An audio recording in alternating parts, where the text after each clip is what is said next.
Hi everyone, welcome back to the channel. It's Anna with you here and welcome to the latest update on the situation here in Spain and our sunny Benidorm region.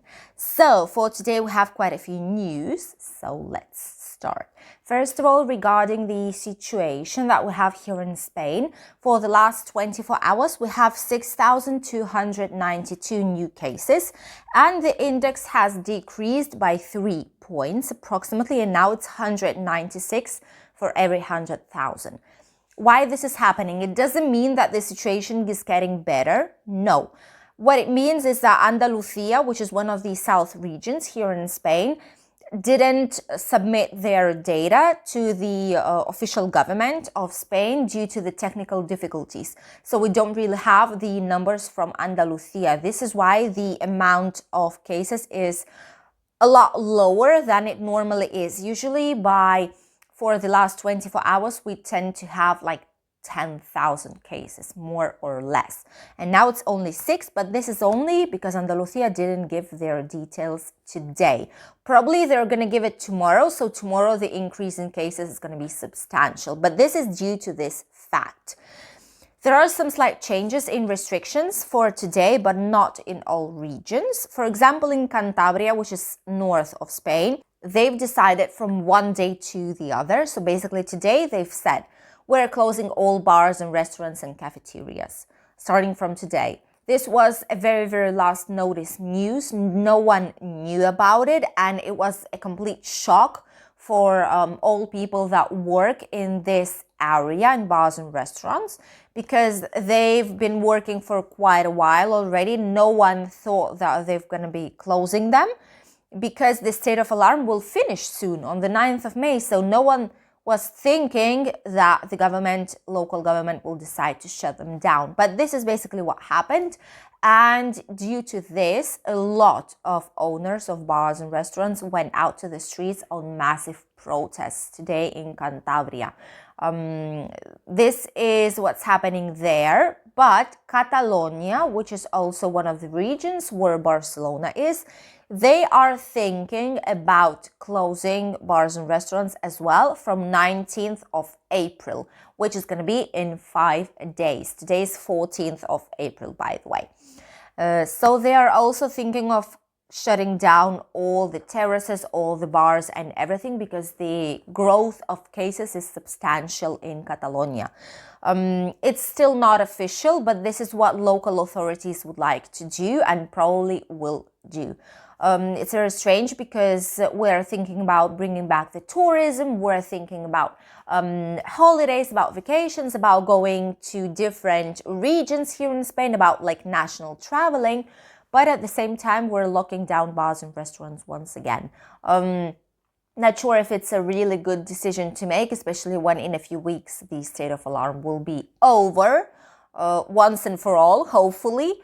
And our president already confirmed it to the Congress, to our parliament, that state of alarm will not be postponed for more time. It will be over on 9th of May. So this is already official. In all other regions, there are no major changes. Everything remains approximately the same, but Madrid has closed a lot more areas, like basic zones. 1 week ago, it was like 17 or 18 basic health areas, but today it's already 46. It's the majority of them. They're locked down, so people cannot move from one zone to the other without a very big motive for that, like work, medical issues, schooling and stuff like that. The rest regions, as I've already mentioned, have no changes. Here in Valencian region, everything remains the same. They're thinking about bringing the tourism back and opening safe corridors, because our region still has the minimum risk. It has like a new normality, so-called. This is when the index is less than 25 here, and they're thinking of bringing all the tourism back. And for now, bars and restaurants are still open and they're not planning on shutting them down. Fingers crossed. We'll have to see and wait until 25th of April. This is gonna be the date when these actual measures right now and restrictions will be over, and they're gonna put new measures for the remaining 2 weeks until 9th of May. So probably then it's when we're gonna see the majority of the changes in restrictions. What else is happening? The second news is about the statistics, very interesting statistics of what we have here in Spain as the amount of foreign people, immigrants that are coming here to Spain. Even pandemics, even the difficult situation in terms of economic situation here in Spain, nothing can stop people if they wanted to move to Spain. For the last year, the amount of immigrants, we are talking about like legal immigrants right now because this is where the official statistics come from. We don't know the amount of illegal immigrants that are coming to Spain because it's impossible to know what we can basically only think about the approximate number, but we cannot know for sure. So the legal immigrants that are here in Spain living right now are almost 6 million of people. Can you imagine? So basically, so that you would understand, Spain has approximately 46 million of people living here. So 6 of them are immigrants from other countries, basically, which is a huge number. It's a very, very big number, substantial amount. And the number grew from last year to this year by 2%. So as I've said, pandemics didn't stop anyone to come here if they wanted to move to Spain. What are the countries from where immigrants come from? The top 15 countries, which I'm going to let you know right now, are that have the majority of immigrants, and basically these are 75% of all immigrants here in Spain. On the first place, it's Romania, which is very, very strange, although here in our region, I must say that we have quite a lot of people from Romania. But they did move here to Spain like a long, long time ago. Then we have Morocco on the second place. On the third one is UK. Of course, on the third place, top 3 had to have UK because there are a lot of British-speaking people here in our region and in some other regions here as well. Then goes Italy, China, Bulgaria, Germany, Portugal, France, Venezuela, Ecuador, Colombia, Poland. What else do we have here? Ukraine and Pakistan. These are the top 15 countries with the majority of the immigrants in Spain. And then goes Russia and some other countries as well. Where do these people live here in Spain? So where do the majority, where is the international areas here in Spain? And which communities have more international people? So if you want to move to Spain, these are the regions which you might consider because it's a lot easier to talk, for example, in English. A lot of people know how to speak English and other languages because they're more international than others. So there are 4 regions here in Spain that have the majority of international immigrants, which are Catalonia, Madrid, Andalusia, and Valencian Community. The average age of people that are migrating here to Spain is of approximately 40 years, slightly less, like 39 years and some months. And the most part of them, so like 60% approximately, a little bit less, are men. So there are more men going to Spain to live forever as an immigrant than women. This is basically what's happening. It's very interesting to see, but we have to take into consideration that these are only official statistics of immigration system. But there are a lot more illegal immigrants here in Spain than these numbers actually show. Very interesting data, I must say. Next news, very interesting one for the people who work here in Spain or are planning to come to Spain and are planning to work in a Spanish company. This is a new law that starts from today and is basically telling that all companies starting from today must, it's a must, it's not a if I want to, I can. No, it's a must that all companies need to do.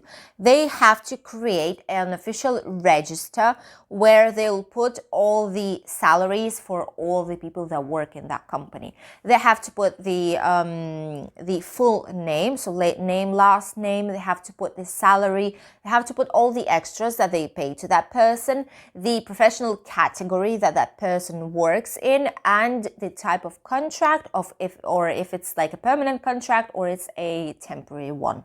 Plus, they have to put if it's a male or a female. Of course, you can know it by name as well, but it's an obligatory thing to put because later on you can filter by men and women. Why it's done that way? So it's done basically because Spain, as you might know, has a very, very difficult situation between the salary difference. So in the salary difference between men and women. This has been since like many years already. In Spain, usually the men were receiving more money than women for the same type of work. Men were supposed to work more and women had to stay at home with children, clean the house like housewives. And basically this is how it was. But with time, women started to grow as well, and a lot of them started this feminist wave here, and were trying to get the same rights as men here in Spain. But this salary difference has remained until today, basically. And the difference might be up until 22% in the salary. Can you imagine? So like for every 1,000 euros, 220 euros difference between men and a woman for the same category, same work, but only because that's a woman, not a man, which is not really fair for many of women working here in Spain. So this is basically why it's been done. This is to regulate that women are not receiving less salary than the men for the same type of work.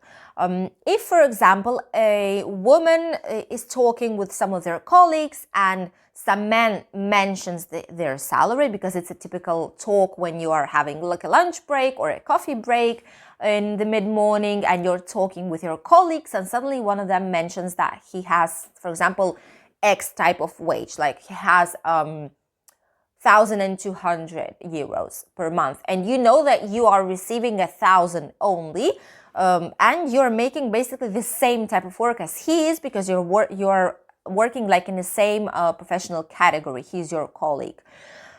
So then this woman can go to the lawyer and ask the lawyer to ask for the official registry from the company. So the company has to provide these registries so that the Social Security and the Work Inspection could compare if it's really true that this person, only by being a woman, is receiving less salary than her male colleagues. If it's true, then the company has to immediately higher up the wage, so improve her wage until the same level as the male workers have. And apart from that, give her the amount of money, that the difference that she wasn't receiving during some certain amount of time. This is what's happening here.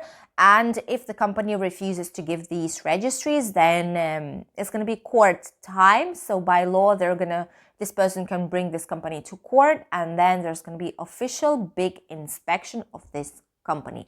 This is how it's going to work, because all talking, all like asking companies to make the wage equal didn't serve by anything. Everything remained the same. So now the government has decided to have these official registries, which they can consult in any case to see if there is this wage difference. I think it's a very good thing to do, because it's been for too long that women were receiving less salary than men for the same type of job. Going back to our usual weather forecast and what's happening here in Spain in terms of weather. So today, as you can see on the first picture, there's going to be a lot of different clouds, more or less cloudy, and all the south part of Spain, if you divide Spain in half, horizontally. All south part will have rain or a lot of clouds in the sky, and the north part will be partially cloudy or sunny today. Same story tomorrow as well. It's going to be still raining in the south part and sunny in the north, which usually is the other way around, but today and tomorrow it's not going to be the case. The normal sunny weather in all Spain will start probably from weekend, like end of weekend, approximately on Sunday. And hopefully from then we won't have any more that kind of rains and not very good weather as we had this week. The temperatures, as you can see on this second picture, are decreasing as well in a lot of regions, especially in the north part and the center of Spain. And they're going to be in the north part from 13 till 19 degrees, in the center from 13 till 18, south part 11 until 22, no 28 degrees as we had the last few days in Sevilla, for example, and Mediterranean area will have between 11 and 18 degrees Celsius. In Alicante will be approximately 18 degrees, here in Benidorm area 18 as well, and it's going to be cloudy, it shouldn't rain today. In Barcelona 15, in Cadiz in the south part 20, Granada 20, Malaga 17, Sevilla will have 21, 22, so approximately 7 degrees difference from yesterday and the day before to today. In Madrid, the capital will be 19 degrees, Murcia 18, Balearic Islands 19, which are Mallorca, Menorca and Ibiza, and Canarian Islands will have 24 degrees today, which is a very, very nice weather. In Valencia, which is slightly north from us, like 1.5 hours away, it's going to be 17, slightly less than here because it should be raining during the first part of the day, approximately until 4 o'clock in the evening. There are some alerts as well due to wind and high waves in Andalusia and Galicia, which is north part of Atlantic Ocean. And Andalusia is the south part of Spain, Mediterranean Sea. Basically, these are all the news for today. I hope you enjoyed watching them. I wish you a very, very nice and light work day of today. Stay positive. Don't forget to watch the news, and tomorrow you'll have a very special video from Benidorm. We're going to be looking at the hotels in Benidorm, which one are closed, which one are open, so that you would know where to go and what to do in Benidorm once you will be able to travel. Stay tuned, don't miss the new videos. Bye!